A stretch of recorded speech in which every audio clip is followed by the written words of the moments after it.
Changing the battery on your Ring Video Doorbell 2 is one of those adult tasks that nobody teaches you, but you'll eventually Google at 11 p.m. when your doorbell dies and your Amazon package is out there all alone in the dark. First off, yes, you can replace the battery yourself. And no, you don't need to be an engineer to do it.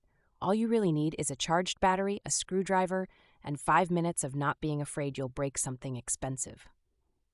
The battery is located inside the unit, not behind it, so don't start unscrewing things off the wall unless you want to make your life harder. The actual compartment is located at the bottom of the doorbell. Look for a tiny screw. That tiny screw at the bottom is weirdly annoying. You must use the Ring-provided orange screwdriver or a small T15 Torx security bit.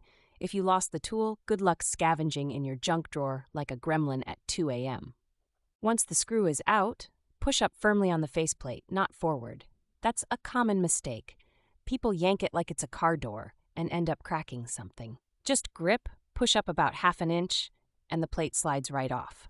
With the faceplate removed, you'll instantly see the silver rectangle that is the battery. There's a small black release tab at the bottom. Press it, and the whole battery disengages with a satisfying little click, like ejecting a VHS tape. Swap in your fully charged spare battery. Yes, spare. As in, if you don't already own a second battery, go get one now.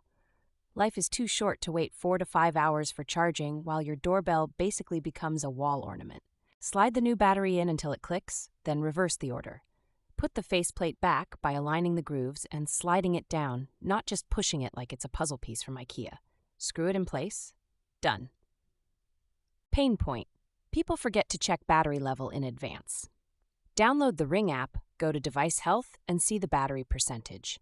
If it's below 20%, that means you've got somewhere between, it's fine, and why won't my doorbell work? The battery in the Ring 2 lasts around 6 months with average use. But average use basically means nobody walking past your door with 3 Uber Eats deliveries a day, or kids throwing basketballs into your yard every 10 minutes. Pro tip, set your motion zones tighter in the app. Less unnecessary motion equals fewer recording events equals longer battery life. Most people have theirs set broadly and wonder why it dies so fast. Think less is more. That's it. That's the whole thing. Definitely not rocket science, but if nobody shows you the screw, the faceplate trick, or the release tab, it feels like trying to open a USB stick with an Allen wrench.